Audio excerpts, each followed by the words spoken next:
Seja muito bem-vindo ao Sã Doutrina. O Sã Doutrina é o programa da IPP-TV, da Igreja Presbiteriana de Pinheiros, que oferece a você gratuitamente um curso básico de Teologia Reformada. Nós estamos voltando de férias, ficamos algumas semanas aí sem o nosso Sã Doutrina, e hoje nós estamos voltando à programação normal desse programa. Esse é o nosso 40º programa Sã Doutrina e nós estamos estudando o tema Cristologia. E antes de entrarmos no tema de hoje, eu quero relembrar com você aquilo que nós já vimos até agora sobre esse tema Cristologia. Alguns subtópicos que nós já estudamos de modo bem rápido. Então nós falamos sobre as questões introdutórias, né? Nós demos uma introdução sobre esse tema, sobre a pessoa e sobre a obra do Senhor Jesus Cristo. Nós também falamos, estudamos juntos a verdade de que Cristo é uma pessoa que possui duas naturezas. Uma pessoa que possui duas naturezas. Falamos sobre essas duas naturezas, a natureza divina e a natureza humana do Senhor Jesus Cristo. Falamos sobre a necessidade das duas naturezas de Jesus Cristo, o Redentor, né? E quando nós falamos sobre a necessidade das duas naturezas de Jesus Cristo, nós falamos sobre as características do Redentor. Ele deveria ser Deus, ele deveria ser homem. Falamos também sobre a unidade da pessoa de Cristo, em Cristo, né, na única pessoa de Cristo que tem duas naturezas, existe uma união perfeita. E falamos, por fim, esse foi o nosso programa anterior, né, antes das nossas férias, o programa de número 48, falamos sobre os nomes de Cristo, não todos os nomes, né, mas alguns dos principais nomes de Cristo. Então nós refletimos um pouco sobre Messias, filho de Davi, o servo sofredor de Israel, filho do homem, Senhor, filho de Deus, Logos e Salvador. Então refletimos um pouco sobre o significado desses nomes de Cristo. Então, basicamente, esse é o resumo que nós fazemos aqui para você, né? Antes de entrar no tema de hoje.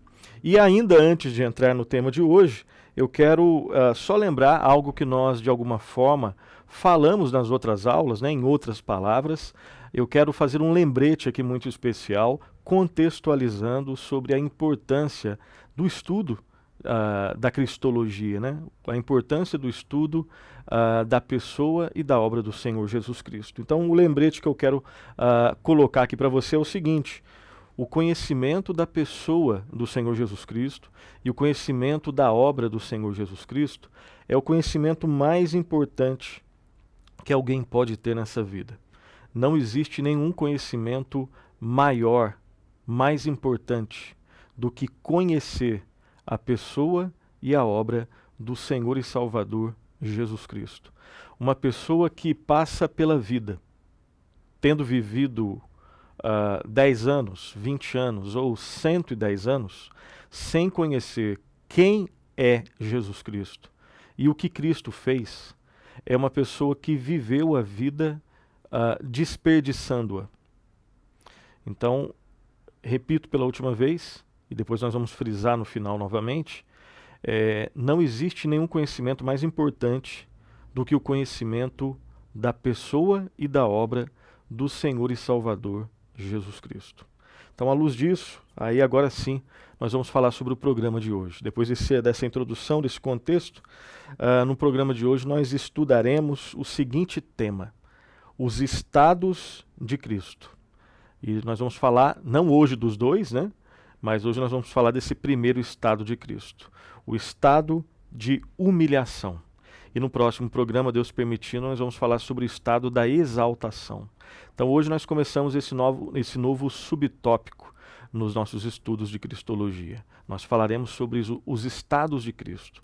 Hoje, Deus permitindo, nós falaremos sobre o estado da humilhação, o estado de humilhação.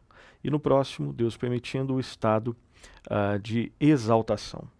Então nós vamos refletir dentro desse tópico, o estado de humilhação, sobre os seguintes subtópicos. Nós vamos falar sobre a encarnação de Cristo, o nascimento de Cristo, os sofrimentos de Cristo, a morte de Cristo, o sepultamento de Cristo e a descida de Cristo ao Hades. Tá? Então, os estados de Cristo, esse é o nosso novo tópico.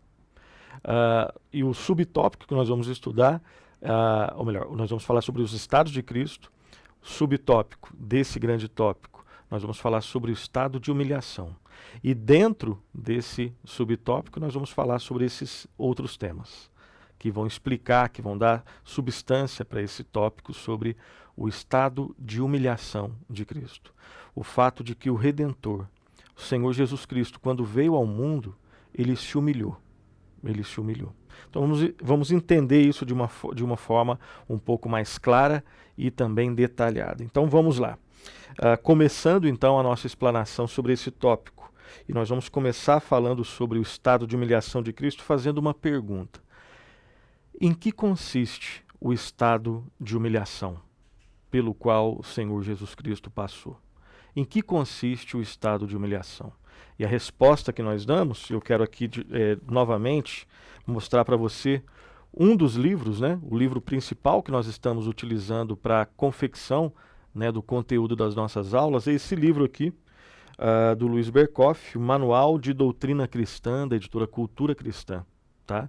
Então, se você não tem esse livro e quer adquirir um livro que pode muito te auxiliar nos estudos aí, de teologia, esse é um livro assim básico, muito bom, né, com conteúdo fiel às Escrituras, e ele está sendo utilizado, além de outros livros, mas para essa aula, principalmente esse livro, né, fundamentalmente esse livro tem servido de base para a confecção das nossas aulas, obviamente, né, cheia de textos bíblicos, como você verá daqui a pouco. Então, em que consiste o estado de humilhação? E a explicação dada pelo Luiz Berkoff é a seguinte: o estado de humilhação consiste em que Cristo ter posto de lado a sua majestade divina, tá? Eu vou reler aqui.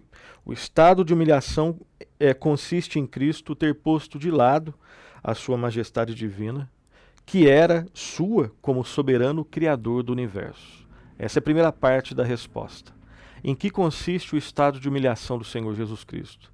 Consiste nisso, no fato de que Cristo, o soberano criador do universo, quando ele se humilhou, ele pôs de lado a sua majestade divina em alguns aspectos. E mais do que isso, além, né, do fato de Cristo ter posto de lado sua majestade divina, que era sua como soberano criador do universo, ele também assumiu uma natureza humana em forma de servo. Ele ficou sujeito às exigências e à maldição da lei, mesmo sendo o legislador supremo. Olha só quanta informação importante para que a gente possa entender em que consiste o estado de humilhação do Senhor Jesus Cristo. Consiste no fato de que o Senhor Jesus Cristo, o Criador, soberano, majestoso, ele põe em alguns aspectos de lado a sua majestade, ele assume a natureza humana em forma de servo, ele fica sujeito às exigências da lei e à maldição da lei, depois que o homem pecou, mesmo ele tendo sido, né, mesmo ele sendo, melhor dizendo, mesmo ele sendo o soberano, legislador, supremo de tudo que existe. Nisso consiste a humilhação ou o estado de humilhação do Senhor Jesus Cristo. Então esse é o nosso início, né, desse assunto tão importante. E essa doutrina do estado de humilhação do Senhor Jesus Cristo, ela se baseia obviamente em vários textos bíblicos, e eu quero compartilhar com vocês alguns deles, e nós vamos ler vários desses textos na aula de hoje, né, no nosso programa de hoje. Primeiro texto, quero compartilhar com você. O texto, como você sabe, vai ser projetado aí para você acompanhar a leitura, tá? E você pode fazer a leitura também conosco, fique à vontade. Mateus 3,15, um dos textos que falam sobre o estado de humilhação do Senhor Jesus Cristo. Lá está escrito assim: mas Jesus lhe respondeu: deixa por enquanto, porque assim nos convém cumprir toda a justiça. Então ele o admitiu. Cristo se colocando como um servo, sujeito à lei e sujeito à maldição da lei, mesmo ele sendo o soberano legislador de toda a lei perfeita. O segundo texto, Gálatas 3:13, está escrito assim: Cristo nos resgatou da maldição da lei, fazendo-se Ele próprio maldição em nosso lugar. Porque está escrito, maldito todo aquele que for pendurado em madeiro. Esse é um texto aqui paulino e que fala sobre o fato de que Cristo, mesmo sendo o legislador supremo de toda a lei verdadeira, ele se coloca como cumpridor da lei. Ele se coloca como aquele que vai cumprir a lei. Ele se coloca debaixo da lei. E o último texto, nesse nosso subtópico, Filipenses 2:5-8. Filipenses 2:5-8 está escrito assim: Tende em vós o mesmo sentimento que houve também em Cristo Jesus, pois ele, subsistindo em forma de Deus, não julgou como usurpação ser igual a Deus. Antes a si mesmo se esvaziou, assumindo a forma de servo, tornando-se em semelhança de homens, e reconhecido em figura humana, a si mesmo se humilhou, tornando-se obediente até a morte e morte de cruz. Esse é um texto que tem sido, durante vários séculos, estudado, objeto de várias interpretações, e não é o nosso objetivo nesse curso básico de Teologia Reformada entrar em todas as interpretações sobre esse texto, mas lê-lo e usá-lo tão somente para os propósitos da nossa aula, que é ilustrar o fato, basear o fato de que Jesus Cristo, soberano sobre tudo e sobre todos, nome que está acima de todos os nomes, legislador supremo, ele assume forma humana, ele em alguns aspectos abre mão de alguns aspectos da sua majestade e glória, ele assume forma humana, ele torna-se servo, ele se coloca debaixo da lei e ele cumpre a lei. Ok? Então esses são alguns dos textos nos quais se baseia a nossa aula, que fala sobre a humilhação do Senhor Jesus Cristo, o estado de humilhação de Cristo.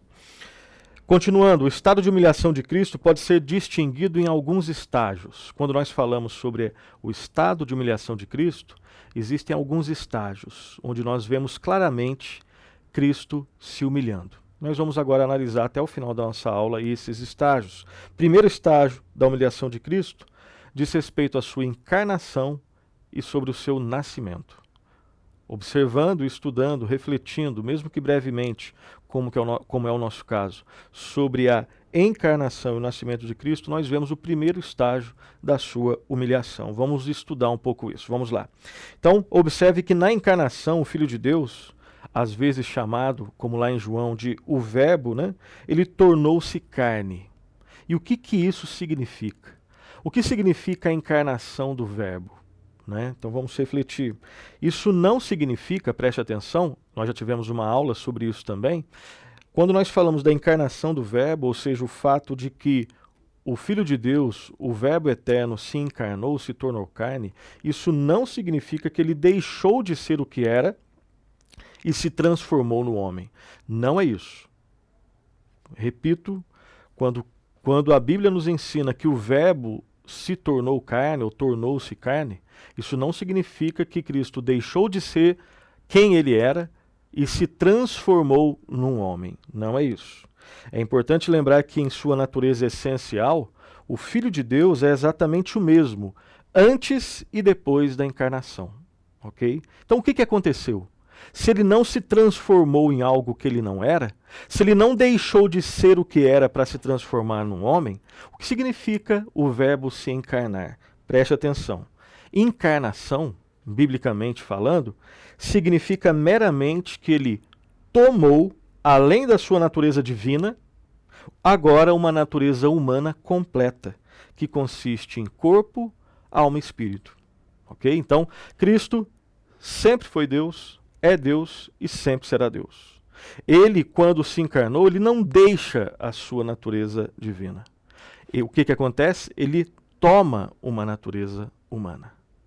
Deus agora, o Deus Filho, a segunda pessoa da Trindade, o Verbo eterno, que sempre foi Deus, é e sempre será, ele agora, na encarnação, quando o Verbo se tornou carne, ou tornou-se carne, ele assume uma natureza humana completa, que consiste em corpo, né, a sua parte material, isso nós estudamos já em antropologia, dúvidas sobre isso, né, embora ali em antropologia estivéssemos falando mais sobre a questão, né, quem é o homem, segundo as escrituras, mas nos ajuda a entender, né, o homem é composto de uma parte material e de uma parte imaterial.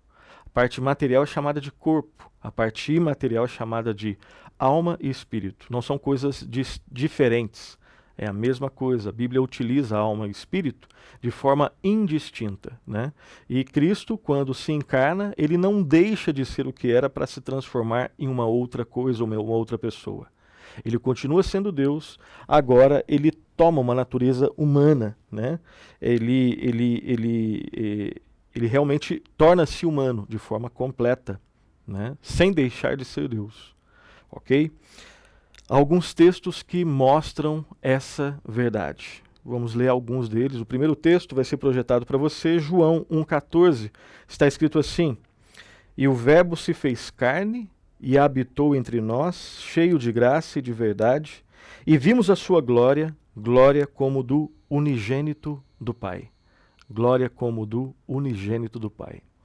Segundo texto, Romanos 8,3. Porquanto o que for impossível à lei, no que estava enferma pela carne, isso fez Deus enviando o seu próprio Filho em semelhança de carne pecaminosa. Olha só, semelhança de carne pecaminosa. Cristo, quando assume a natureza humana, obviamente ele não assume, ele não tem pecados, né? Porque até porque o homem, antes do pecado, obviamente, ele não tem nenhum tipo de erro, né? O homem, em Gênesis 1 e 2, ele não tem pecado. O pecado não faz parte, isso nós vimos em antropologia, não faz parte da essência, né, do ser humano. O pecado agora, depois de Gênesis 3, ele infecta a natureza humana, mas não faz parte da essência, porque essência é aquilo sem o qual você deixa de ser o que você é. Então o homem, em Gênesis 1 e 2, ele é homem, ser humano, e ele não tem pecado, porque o pecado não faz parte da essência. O pecado, ele entra em Gênesis 3 e agora infecta, né, a natureza, ele macula a natureza humana. E uma das grandes provas também, além dessa que nós acabamos de dar aqui, uma das grandes provas de que o pecado não faz parte da essência do ser humano, mas ele é um acidente, é que nos novos céus e nova terra, homens e mulheres, seres humanos estarão ali plenos, sem pecado. Ok? Sem pecado. Então, o pecado é um acidente. Ele entrou na história humana. Ele entrou na história humana de uma forma profunda, de forma que o homem não consegue se livrar dele por si mesmo.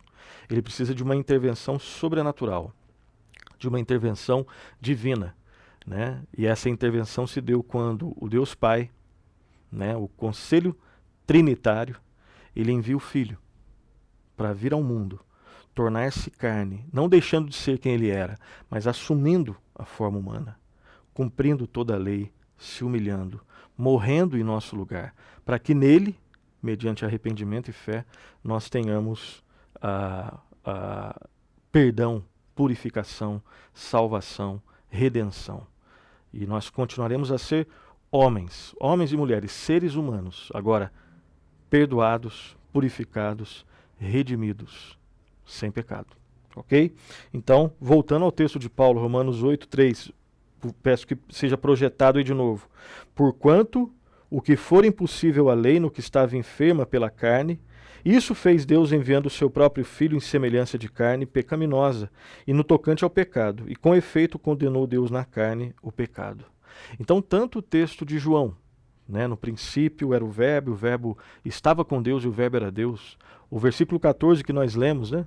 E o Verbo se fez carne e habitou entre nós, cheio de graça e de verdade, e vimos a sua glória, glória como do unigênito do Pai. E o texto de Paulo falam sobre essa verdade, de que Cristo assumiu a forma humana, sem pecado. E isso aponta, sinaliza o primeiro estágio da humilhação, a encarnação do Verbo e o nascimento de Cristo. Tá? Próximo texto que fala sobre a humilhação de Cristo, especificamente dizendo respeito à sua encarnação, né, e o seu nascimento, 1 de João, capítulo 4, versículo 2. 1 de João, capítulo 4, versículo 2, está escrito assim: Nisto reconheceis o Espírito de Deus. Todo espírito que confessa que Jesus Cristo veio em carne é de Deus. Olha só, todo espírito que confessa que Jesus Cristo veio em carne é de Deus. Então, mais um texto que fala sobre a encarnação do Verbo, que diz respeito ao nascimento do Verbo, não o nascimento de Deus, o nascimento do homem Deus, do Filho do homem, né? Daquele que se tornou carne. E nós vamos falar com alguns detalhes um pouco mais à frente sobre a questão do nascimento de Cristo também, o nascimento virginal. Daqui a pouco vamos entrar nesse assunto.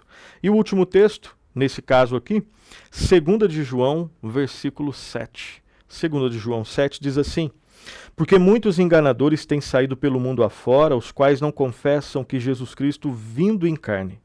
Não confessam Jesus Cristo vindo em carne. Assim é o enganador e o anticristo. Né? Então aqui você tem, num contexto de heresia, né? Para, né, aquelas pessoas que foram endereçadas essa carta de João, e a segunda carta dele no caso. E aqui tem um detalhe assim mais sério, né? Aqueles que não confessam que Jesus Cristo veio em carne, eles, de alguma forma, eles refletem a doutrina do enganador, a doutrina do anticristo, ok? Só para a gente ter uma ideia da seriedade desse tema. Atenção, a Escritura ensina que a encarnação foi efetuada mediante o nascimento virginal.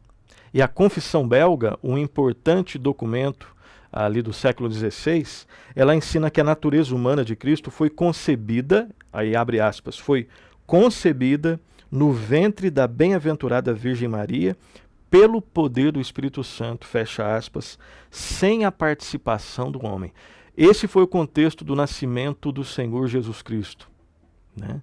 Foi algo vindo por uma intervenção do Espírito Santo, sem nenhuma participação do homem, né? A não ser, se a gente considerasse assim, porque foi usada o ventre de uma mulher, até então Virgem Maria, a mãe do Senhor Jesus Cristo. E essa doutrina do nascimento virginal de Cristo, que é um dos pontos fundamentais da doutrina cristã, das doutrinas cristãs, ela é baseada em algumas passagens bíblicas, e nós leremos 3 passagens aqui para você. Primeiro, Isaías 7,14, lá está escrito assim, acompanhe a leitura: Portanto, o Senhor mesmo vos dará um sinal. Qual que é esse sinal? Eis que a Virgem conceberá e dará à luz um filho, e lhe chamará Emanuel. E Emanuel, como nós sabemos, Deus conosco. Né? As pessoas podem... É claro que nós não entendemos pela lógica humana muitos detalhes, não somente dessa doutrina, como de outras doutrinas. Mas não se pode negar, e antes de entrar na questão do negar, o fato de que não entendemos tudo pela lógica humana em nada desmerece as Escrituras. Pelo contrário, deixa bem claro que as Escrituras, elas têm boa parte dos seus ensinos que são entendidos, passíveis de compreensão pela lógica humana que foi dada pelo próprio Deus, e que dá conta, como nós dissemos em outros programas, de quase tudo na vida. Mas a lógica humana, ela não consegue dissecar tudo.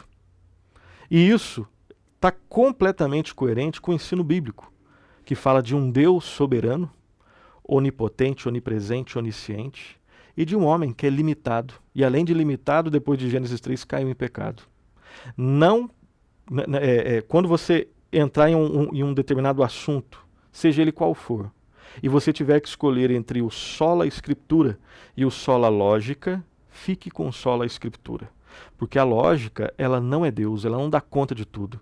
O fato de que a lógica humana não consiga compreender tudo que existe é algo muito bom, porque mostra que realmente, imagina só se a gente conseguisse entender absolutamente tudo em detalhes, inclusive todos os aspectos relacionados ao Deus onipotente, onipresente, onisciente.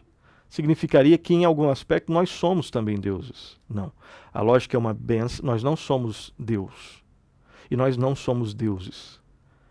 A lógica é um presente de Deus, é uma bênção de Deus. Ela também foi maculada com o pecado. A lógica humana, depois de Gênesis 3, ela não opera no nível da perfeição, né? E, inclusive, uma das grandes provas disso é que, às vezes, né, nós utilizamos a lógica sendo orientada por uma questão religiosa errada. Nós utilizamos, às vezes, a lógica para tentar provar, né? Algumas pessoas fazem isso para tentar provar que Deus não existe, né? Então, a lógica não é neutra, tá? Então, a gente só fez esse parênteses aqui para falar sobre esse assunto que nós estamos tratando aqui. O nascimento virginal, o nascimento de Cristo, né, que se deu por Maria, que era uma virgem. A doutrina do nascimento virginal é uma doutrina ensinada nas Escrituras, né? Ela fala de uma realidade que é sobrenatural, né? Sobrenatural, não houve participação do homem, veio do poder do Espírito Santo, e ali estava nascendo Jesus Cristo, né? Depois, ali estava nascendo o Senhor Jesus Cristo, o Filho de Deus, o Filho do homem, né? O Deus onipotente, onipresente, onisciente, mas que quando toma a natureza humana, ele se limita em alguns aspectos para cumprir o seu chamado, o seu papel do Redentor. Isso nós vamos falar em outros programas também. Então, fechando essa digressão, esse parênteses, vamos ver algumas passagens nas quais essa doutrina do nascimento virginal de Cristo, ela se baseia. Primeira, nós já lemos, né, o texto de Isaías. Um segundo texto, Mateus, capítulo 1, 20. Mateus 1, 20. Acompanhe a leitura.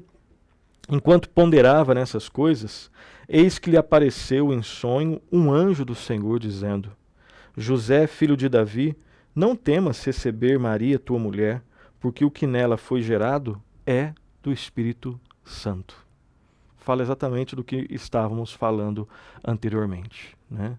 O nascimento de Cristo, a vinda do Redentor, né? Ele se deu nesse contexto de um milagre. Veio de uma virgem, ele nasceu de uma virgem, não teve participação do homem, veio do Espírito Santo. E o último texto, Lucas 1, 34, 35. Então disse Maria ao anjo: Como será isso? Pois não tenho relação com homem algum. Respondeu-lhe o anjo: Descerá sobre ti o Espírito Santo e o poder do Altíssimo te envolverá com a sua sombra. Por isso também o ente santo que há de nascer será chamado Filho de Deus, que nós também estávamos falando. Então esses são 3 textos de outros que falam sobre o nascimento virginal do Senhor e Salvador Jesus Cristo. Um milagre aconteceu. Um milagre aconteceu.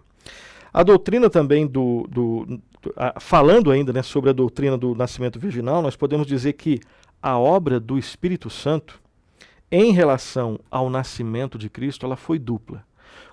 Como podemos entender um pouco daquilo que a Bíblia nos ensina sobre a obra do Espírito Santo no nascimento de Cristo? Em primeiro lugar, ela foi dupla. Primeiro, qual que é esse aspecto duplo? Em primeiro lugar, o Espírito Santo, ele operou a concepção da natureza humana de Cristo no ventre de Maria. Então foi o próprio Espírito Santo que no ventre de Maria, ele opera a concepção, né, da natureza humana.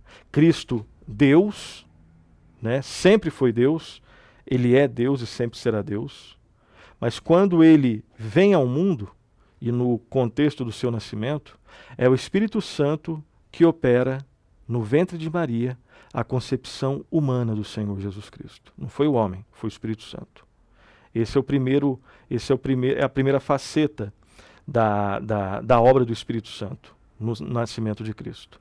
E um segundo aspecto, nós falamos que essa obra foi dupla. Além de operar a concepção humana de Cristo no ventre de Maria, o Espírito Santo também santifica. Ele santificou essa natureza humana logo no início da sua existência e mantendo assim a concepção humana de Cristo, obviamente, não poluída pelo pecado, né? Ele santifica essa natureza humana logo no início da sua existência e assim a manteve livre da poluição do pecado. Porque depois de Adão, todos os homens que nascem, eles já nascem poluídos pelo pecado. Exceto Cristo, que nasceu, sendo Deus, sendo homem, no ventre de Maria, livre de qualquer tipo de poluição vinda do pecado. Porque foi uma obra, né? O ente, como o texto que nós lemos, né? O ente será chamado, o ente que há de nascer, Filho de Deus, vindo do próprio Deus. Ele é o próprio Deus. E o Espírito Santo é que opera tudo o que foi, operou tudo que foi operado ali no ventre de Maria. Ok? Então, nós podemos afirmar que a doutrina do nascimento virginal foi aceita desde os tempos mais primitivos da Igreja, mas ela infelizmente é negada pelos teólogos modernos liberais como sendo contrária às leis da natureza, né? Então, normalmente quando eu olho para um ensino bíblico e digo, por mais que esteja sendo ensinado ali, eu digo que ele é falso, é porque eu já tenho um outro parâmetro. E no caso, o parâmetro desses teólogos, né, os teólogos liberais modernos, não são as Escrituras. Mas no caso é qualquer outra coisa fora das Escrituras. É a sociologia humanista, é a filosofia humanista, é a ciência humanista, porque esses teólogos, esses estudiosos, tratam a sociologia como sendo a sua própria escritura sagrada, né? É o seu axioma, é a sua referência última. Ele diviniza a sociologia, a história, a filosofia, né, e acha que a ciência, o que eles entendem como ciência, e a partir desses outros parâmetros eles julgam as escrituras. O comportamento do cristão é sem negar a importância de todas as disciplinas, né, mas é entender que todas as disciplinas são religiosamente orientadas, né. Depois do pecado, né, o ser humano ele constrói seus ídolos, e os ídolos influenciam em todas as áreas do saber, na filosofia, na sociologia, em todas elas. E nós temos como referência as Escrituras Sagradas, né? Então, a doutrina do nascimento virginal de Cristo, ela sempre foi defendida desde o início da Igreja. Existem algumas exceções que são quais? Né? Nós usamos aqui uma, mas existem outras, né? Assim como os teólogos liberais modernos, outras escolas teológicas que não têm as Escrituras como seu parâmetro para entender, né, quem é Deus, quem nós somos, o que é pecado, quem é o Salvador, elas têm outras referências que não as Escrituras. Então elas julgam as Escrituras a partir dessas referências. Nós devemos julgar essas referências a partir das Escrituras, ok? Então termino dizendo esse tópico aqui que um dos pontos que distingue o cristianismo bíblico, obviamente, é o ensino bíblico. E um desses ensinos bíblicos que são inegociáveis é a doutrina do nascimento virginal do Senhor Jesus Cristo. Então nós falamos tudo isso daqui, né, e nós estamos desenvolvendo o primeiro tópico, né, da encarnação e nascimento de Cristo. É o primeiro estágio do estado de humilhação de Cristo, quando ele nasce, quando ele se encarna. Tem um segundo estágio um segundo estágio do estado da humilhação de Cristo, que são os sofrimentos de Cristo. E aqui é muito importante, preste atenção também, assim como o primeiro tópico. Normalmente nós pensamos que os sofrimentos de Cristo, eles estão relacionados somente às suas agonias finais, né? Alguns momentos antes da cruz, quando ele foi cuspido, humilhado, quando ele foi ofendido, quando ele foi açoitado e depois na cruz. Obviamente que esse é o ápice, né? Esses são os ápices ali do sofrimento de Cristo. Mas o sofrimento de Cristo, ele também diz respeito a coisas que aconteceram antes, a eventos que aconteceram antes, né, da sua via crucis até chegar na cruz. Nós devemos muito nos lembrar dos seguintes fatos. Em primeiro lugar, a vida de Cristo foi a vida de um servo, assumida pelo Senhor dos Exércitos, e a vida de alguém sem pecado num mundo amaldiçoado pelo pecado. E isso é sofrimento. Segundo aspecto, o caminho de obediência para o Senhor Jesus Cristo foi para ele um caminho de sofrimento. Terceiro, os repetidos ataques de Satanás, o ódio e a incredulidade do seu próprio povo e a perseguição de seus inimigos causaram sofrimento no Messias. Mais um fato, a sua solidão devia ter sido opressiva e o seu senso de responsabilidade deve ter sido certamente esmagador. E tanto a solidão quanto o seu senso de responsabilidade significam, né, sofrimento. Tem mais. O sofrimento de Cristo está relacionado também tanto aos desconfortos e às dores corporais de Cristo, mas principalmente às angústias da alma no meio desse desconforto e no meio desse sofrimento, né, do seu corpo. E a consciência como mediador. Ou seja, Cristo é aquele que sofreu, é aquele que se angustiou, é aquele que teve consciência de que ele era o mediador, ou seja, aquele que iria suportar as consequências do pecado que ele não cometeu. Tem mais. Por causa da sua perfeição ética e de seu amor pela justiça, pela santidade e pela verdade, os motivos do sofrimento do Senhor Jesus Cristo foram para ele muito mais numerosos do que seriam para mim e para você. Porque ele tinha compromisso perfeito pela santidade, com a santidade, com a verdade, com a justiça. Então ele sofre muito mais do que eu e com você, do que eu e no caso com você também, porque nós não temos esse mesmo tipo de compromisso por esses três aspectos como ele sempre teve, tem e sempre terá. Um dia nós teremos de modo perfeito e nós devemos ter, mas ainda nós negociamos, infelizmente, alguns desses aspectos aqui. Então isso faz com que ele tenha sofrido muito mais. E mais dois fatos aqui que mostram que o sofrimento de Cristo, ou os sofrimentos de Cristo, eles estão relacionados à morte, né, os seus sofrimentos físicos, mas existem mais elementos aí.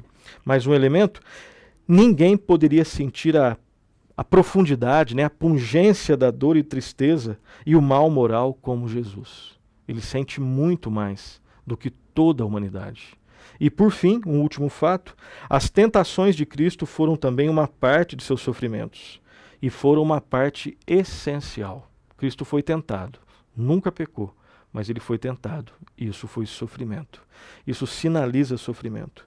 Ele foi experimentado realmente nas suas tentações, né? E foi experimentando essas tentações dos homens que Jesus pôde tornar-se o sumo sacerdote, verdadeiramente compassivo e poderoso para socorrer a todos os que são tentados. Ele foi tentado, ele experimentou tentação, ele nunca pecou. E ele é o nosso sumo sacerdote, que ajuda todos nós que somos tentados. Alguns textos que mostram essa realidade do sofrimento de Cristo. Primeiramente, um texto maior, o maior texto que nós vamos ler hoje, Mateus 4, de 1 a 11. Está escrito assim. Mateus 4, de 1 a 11, vai ser projetado, vamos ler juntos. A seguir foi Jesus levado pelo Espírito ao deserto para ser tentado pelo diabo, e depois de jejuar 40 dias e 40 noites, teve fome. Então o tentador, aproximando-se, lhe disse: Se és filho de Deus, manda que essas pedras se transformem em pães. Jesus, porém, respondeu: Está escrito, não só de pão viverá o homem, mas de toda palavra que procede da boca de Deus. Então o diabo levou a cidade santa, colocou-o sobre o pináculo do templo e lhe disse: Se és filho de Deus, atira-te abaixo, porque está escrito: Aos seus anjos ordenará a teu respeito que te guardem, e eles te susterão nas suas mãos, para não tropeçares na alguma pedra. Respondeu-lhe Jesus: Também está escrito, não tentarás o Senhor teu Deus. Levou ainda o diabo a um monte muito alto, mostrou-lhe todos os reinos do mundo e a glória deles, e lhe disse: Tudo isto te darei se prostrado me adorares. Então Jesus lhe ordenou: Retira-te, Satanás, porque está escrito: Ao Senhor teu Deus adorarás, e só a ele darás culto. Com isto, o deixou o diabo, e eis que vieram anjos e o serviram. O episódio, né, conhecido como a tentação de Cristo lá no deserto, e que sinaliza sofrimento por parte do Senhor Jesus Cristo. Outro texto, Lucas 22, 28. Lá está escrito assim: Vós sois os que tendes permanecido comigo nas minhas tentações. Quando Jesus pede que alguns dos seus discípulos fiquem com ele, apoiando nesse momento de tentação.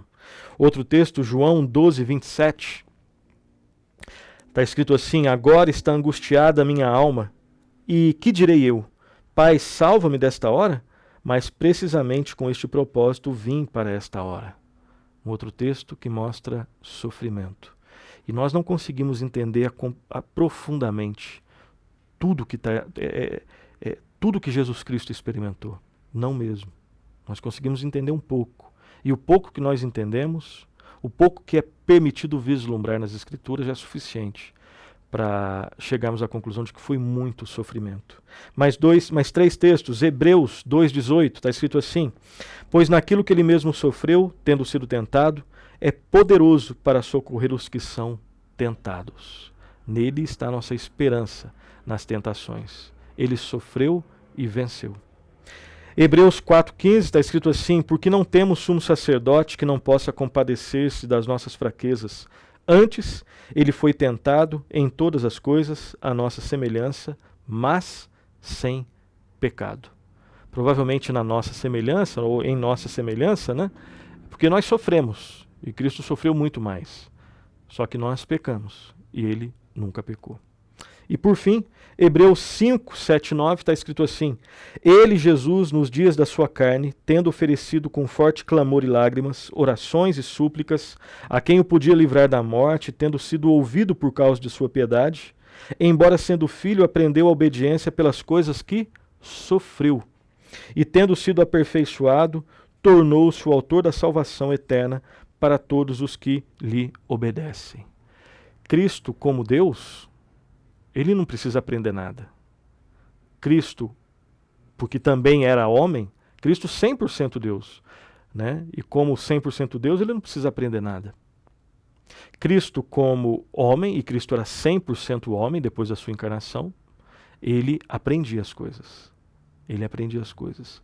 E nós, né, já tivemos uma aula sobre a união das duas naturezas, né, um assunto também que tem a sua complexidade, mas é ensinado nas Escrituras. As Escrituras ensinam, é uma verdade bíblica e nós devemos dizer amém. O Redentor deveria ser homem para ser um substituto dos homens, para morrer, né, como homem. O Redentor deveria ser Deus, não poderia ser qualquer homem. Deveria ser o homem perfeito. Não existe homem perfeito. Então o próprio Deus, ele se torna carne.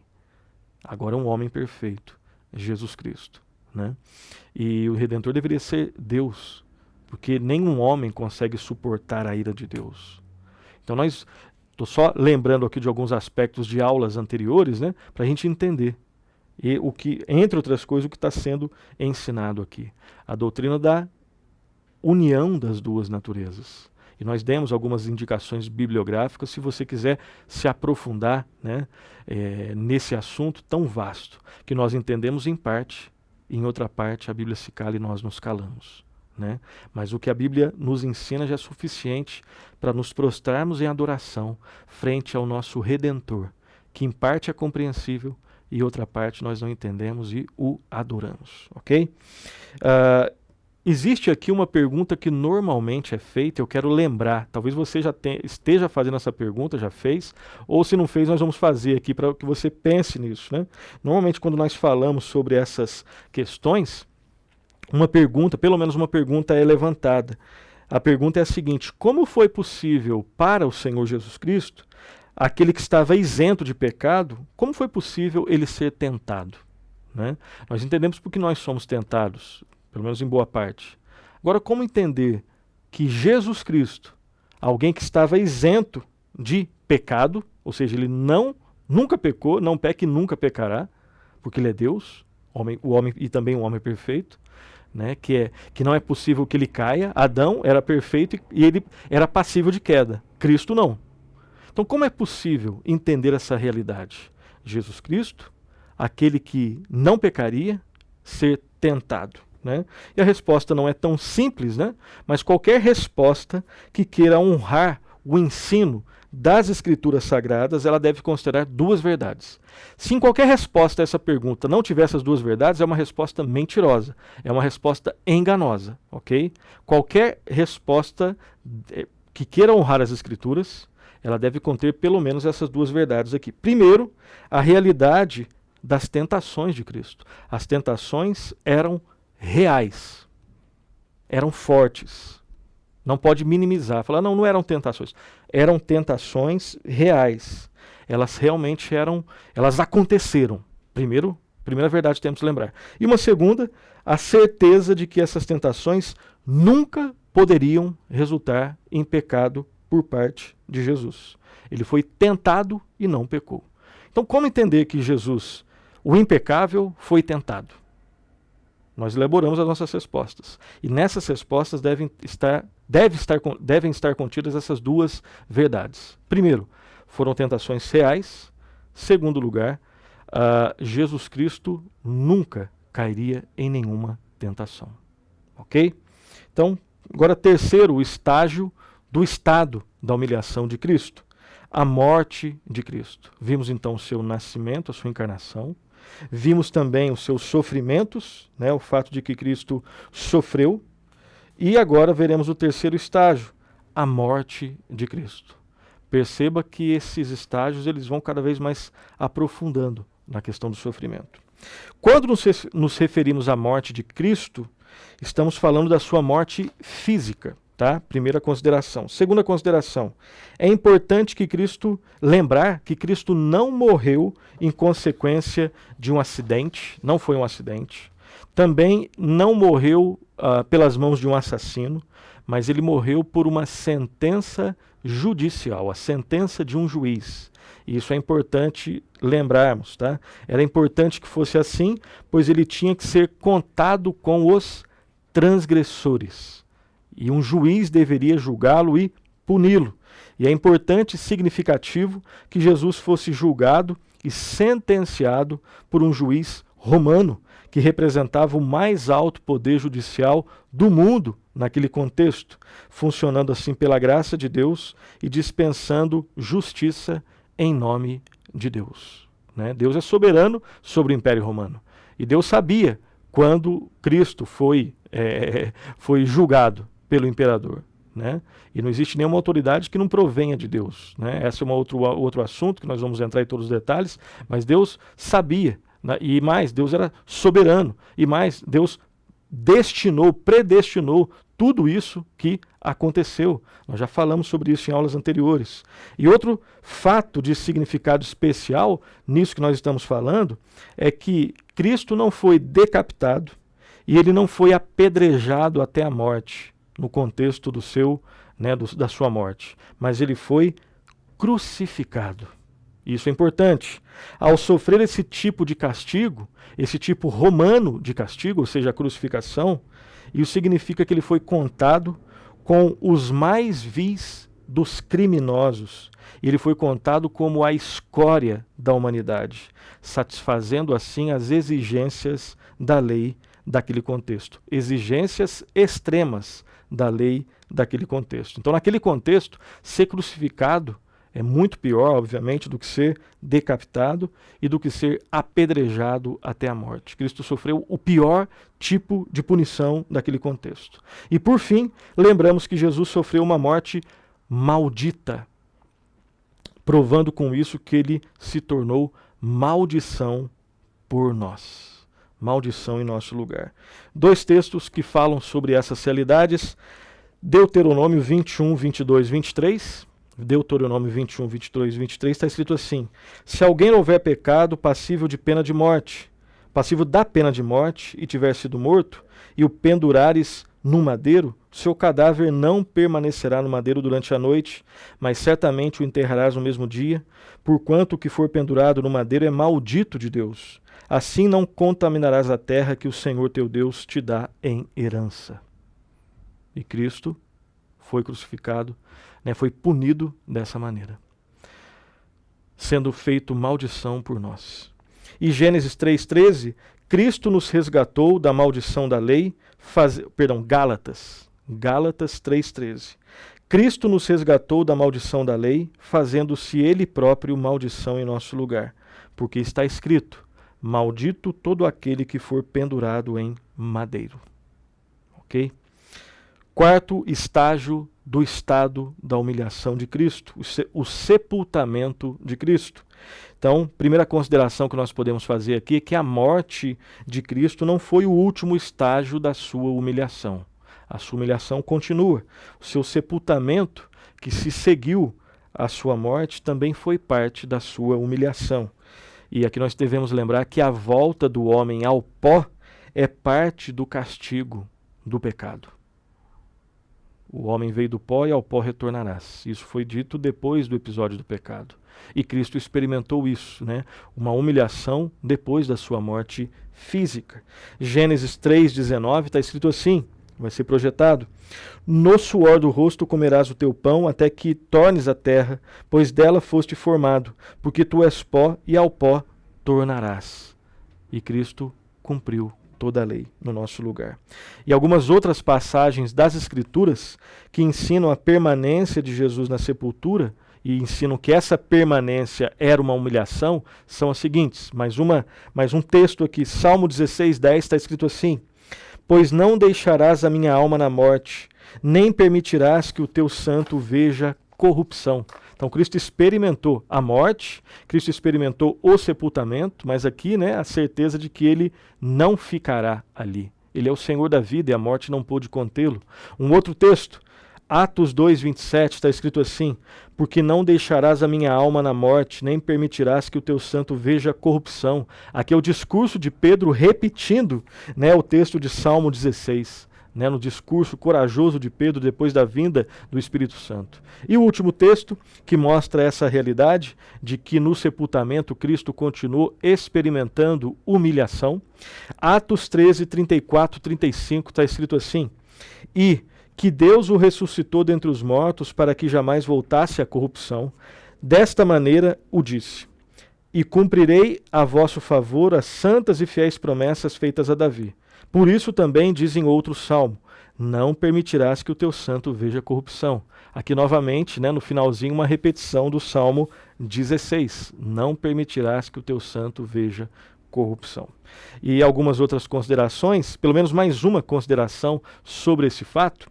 O sepultamento de Cristo serviu ao propósito de eliminar os terrores da sepultura para os redimidos. Cristo sofreu no nosso lugar, ele pagou o preço dos nossos pecados, nele nós temos perdão, purificação, redenção, salvação, tudo o que nós precisamos. E especificamente nesse evento, né, do sepultamento de Cristo, há um propósito. Cristo experimentou o sepultamento com o propósito de eliminar os terrores da sepultura para mim e para você. A morte, né, a morte é um dos temas mais sérios que existem, né? A morte, a vida, o que existe depois, né, da morte. E isso é debatido e discutido há séculos por pessoas das mais variadas convicções religiosas e filosóficas. Somente o que é ensinado na palavra de Deus é que pode promover verdadeira esperança para alguém nesse tema. Porque nós sabemos que o nosso Redentor, o único Redentor que existe, que é Jesus Cristo, ele experimentou os terrores da morte, ele experimentou a sepultura, venceu a morte e a sepultura, ressurgiu da sepultura. A sepultura de Cristo está vazia. Vazia. De todos os outros líderes, né, de alguma forma eles estiveram ali. Hoje ela está vazia de alguma forma, não porque eles ressuscitaram, mas porque eles foram aniquilados. Aniquilados no seguinte sentido, não no sentido da aniquilação lá da doutrina dos adventistas ou o testemunho de Jeová, mas é que os seus ossos já foram consumidos, né? A sua carne já foi apodrecida e consumida. Nesse sentido eles não estão lá, mas eles estão sofrendo as consequências das suas convicções erradas, aqueles que morreram obviamente sem Cristo. O único túmulo que está verdadeiramente vazio é o túmulo de Cristo. Não porque a sua carne foi decomposta, não porque os seus ossos foram decompostos, não. É porque ele venceu a morte. Quem tem a última palavra sobre a morte é Jesus Cristo. Ele ressurgiu, ressuscitou de onde ele estava. A sepultura dele está vazia, porque ele não está mais lá, porque ele venceu. E qual que é o propósito disso para mim e para você? É que entender e relembrar que Jesus Cristo experimentou a sepultura e venceu essa realidade maldita, faz com que nós não temamos mais essa realidade, porque nele nós temos vida. Que Deus possa fortalecer essas verdades em nossa vida. E mais, porque Cristo passou pela sepultura e saiu de lá, a maioria de nós também passará pela sepultura, mas com a certeza, com a certa esperança de que não ficaremos lá e com a esperança certa de que nós ressuscitaremos em Cristo Jesus. O quinto e último estágio dos estados da humilhação de Cristo é a descida de Cristo ao Hades, né? Um assunto bastante debatido. Nós não vamos entrar em todos os debates, mas o que seria essa descida de Cristo ao Hades, que também sinaliza humilhação de Cristo? Vamos lá. Primeiro, lembrar que no Credo Apostólico, documento fundamental doutrinário das igrejas genuinamente cristãs, lá nós lemos que o Senhor Jesus Cristo desceu ao Hades. O que isso significa? Como entender isso? O que significa descer ao Hades? Existem várias interpretações, de modo bem rápido. Em primeiro lugar, uma primeira interpretação. A Igreja Romana, né? A Igreja Católica Apostólica Romana, que tem na tradição a grande referência para suas reflexões e não nas Escrituras, elas entendem, a Igreja Romana entende que Cristo, depois da morte, ele na verdade desceu a um lugar chamado Limbus Patrum. E o que é o Limbus Patrum? É o lugar onde os santos do Antigo Testamento estavam encarcerados e Cristo foi lá para libertá-los e conduzi-los ao céu. Obviamente, eles entendem dessa forma, não baseado nas Escrituras, mas baseado na tradição formada, criada, erigida pelos costumes dos homens. Isso não tem absolutamente nenhuma base bíblica. Mas essa é a crença da Igreja Romana.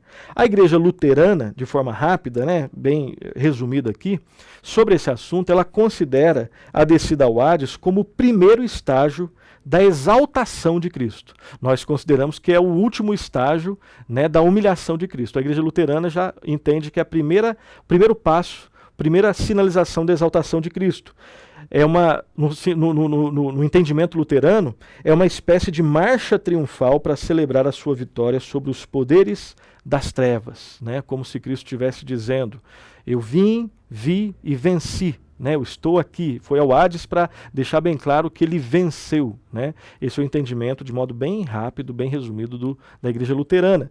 A Igreja Anglicana, ela entende que, embora o corpo de Cristo estivesse na sepultura, a alma de Cristo desceu àquela parte do Hades chamada paraíso. Né? Eles buscam isso também na tradição criada pelos homens.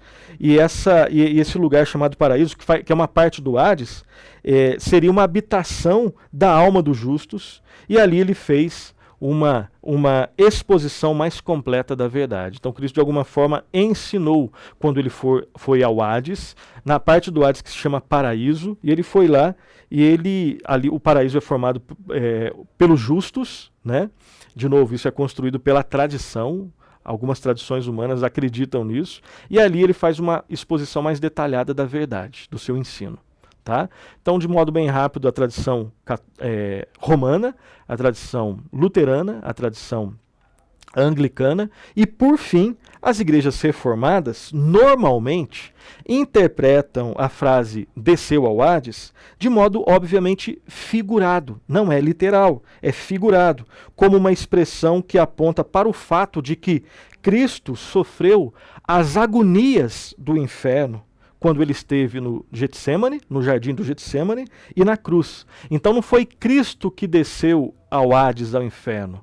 É o inferno que foi até a cruz. Cristo na cruz e no Getsemane, ou na ordem correta, né, no Getsemane e na cruz, ele experimenta, o inferno vai até ele. Ele experimenta no Getsemane os seus sofrimentos, a sua humilhação, e né, o seu corpo sendo dilacerado, e na sua crucificação, ele experimenta o inferno, as agonias do inferno, enquanto ele esteve na cruz. E essa expressão, desceu ao Hades, ela expressa pelo menos dois pensamentos. Primeiro, que Cristo sofreu as angústias do inferno, como nós dissemos, no jardim do Getsemane e na cruz. E segundo, que Cristo entrou na mais profunda humilhação no seu estado de morte. Tá? Então, dessa forma que as igrejas reformadas normalmente entendem a expressão desceu ao Hades. É o inferno que vai até a cruz, no Getsemane e na cruz. Cristo experimenta as agonias do inferno. ok? Não foi Cristo que foi até o inferno, literalmente. Algumas passagens das Escrituras em que a doutrina do desceu ao Hades se baseia são as seguintes, eu vou ler duas, existem mais. Primeira passagem, Salmo 16, de 8 a 10, Salmo 16, de 8 a 10, acompanhe a leitura. O Senhor tenho sempre a minha presença, estando Ele à minha direita, não serei abalado. Alegra-se, pois, o meu coração e o meu espírito exulta, até o meu corpo repousará seguro, pois não deixarás a minha alma na morte, nem permitirás que o teu santo veja corrupção. Um texto que nós já lemos e repetimos aqui agora, né? Então Cristo não experimentou corrupção, ok? E Efésios 4:9 está escrito assim, ora, que quer dizer subiu, senão que também havia descido até as regiões inferiores da terra? Então essas são duas passagens, além de outras passagens, que servem de base para essa frase, desceu ao Hades. E é baseado nesses textos, além de outros, né, que os nossos irmãos do passado confeccionaram o credo apostólico. A grande questão é entender o que significa desceu ao Hades, né? E aí nós vimos algumas interpretações, pelo menos uma, né, baseada nas Escrituras, e outras três que tentam fazer uma mistura de Escritura com tradição humana ou só tradição humana, tá bom? Considerações finais e aplicações. Considerações finais e aplicações sobre esse programa que fala sobre a primeira parte dos estados de Cristo. Hoje nós falamos sobre o estado de humilhação. Próximo programa, Deus permitindo, o estado de exaltação. E hoje, então, falando sobre o estado de humilhação, vimos todas essas facetas, todos esses aspectos que sinalizam para o sofrimento intenso do Senhor Jesus Cristo. Seu nascimento, sua encarnação, seus sofrimentos propriamente ditos, sua morte, seu sepultamento e o fato de que ele desceu ao Hades entendendo corretamente. Terminando então o nosso programa de hoje, primeira consideração, são 4 considerações e aplicações seguintes. Em primeiro lugar, relembrando o que falamos no início do programa, o conhecimento de Cristo, conhecimento da pessoa e da obra de Cristo é o conhecimento mais importante que alguém pode ter. Não existe nenhum tipo de conhecimento mais importante do que esse. Você conhece quem é Jesus Cristo? Você conhece a obra que o Senhor Jesus Cristo realizou? Essa é uma pergunta fundamental, porque nós seremos julgados, né, pelo tipo de relacionamento que nós temos com o Senhor Jesus Cristo. Ele é o nosso Senhor ou ele não é o nosso Senhor? Só existem 2 tipos de pessoas, alguém disse. Aquelas que dizem de Cristo, seja feita a tua vontade, né? Aquelas que creem que Cristo é o seu Senhor e Salvador. E aquelas a quem Cristo diz, então seja feita a tua vontade. Aquelas que não têm Cristo como seu Senhor e Salvador.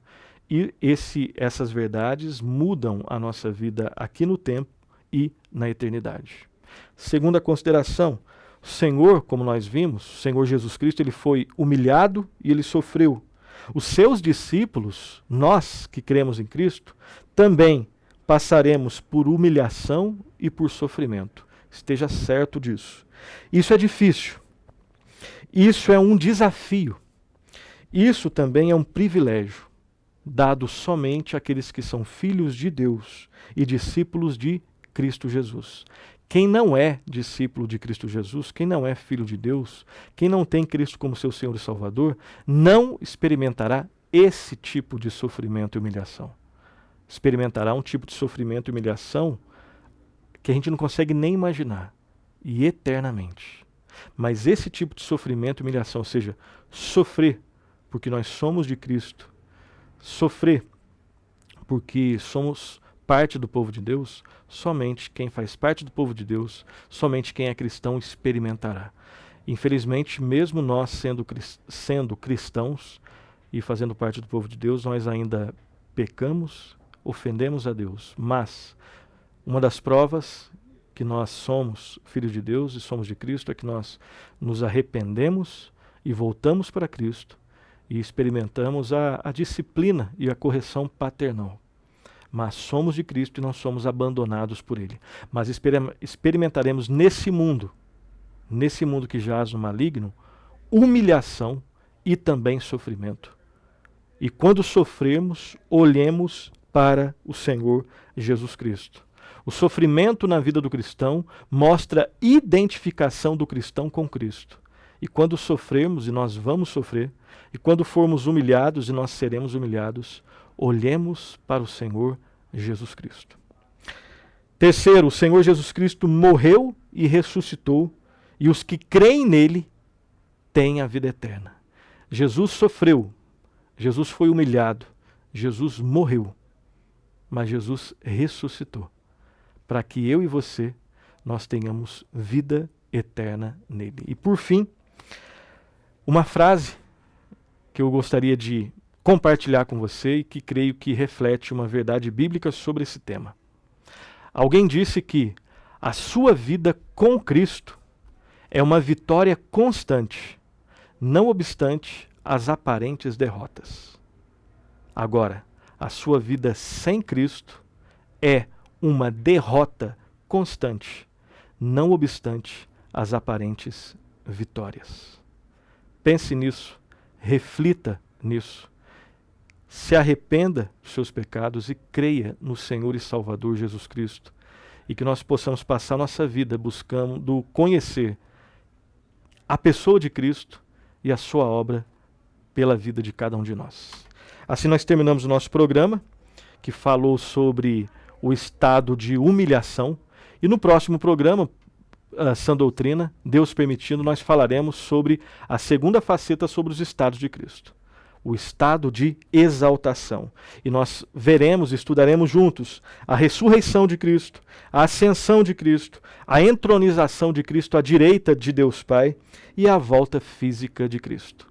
Eu quero terminar esse programa dando uma indicação bibliográfica, esse livro aqui, tá, do F. Leary, A Cruz que Ele Suportou, da editora Pes, que fala basicamente, que versa sobre os assuntos que nós vimos na aula de hoje. Sofrimento de Cristo, a cruz que Ele suportou. Não falo de todos os aspectos, principalmente a sua ida e a sua estadia ali na cruz, né, o seu sofrimento. Creio que você vai aprender bastante e ampliar, aprofundar os seus conhecimentos sobre esse assunto tão fundamental. Assim nós terminamos o nosso programa. Até o próximo programa e que Deus muito o abençoe.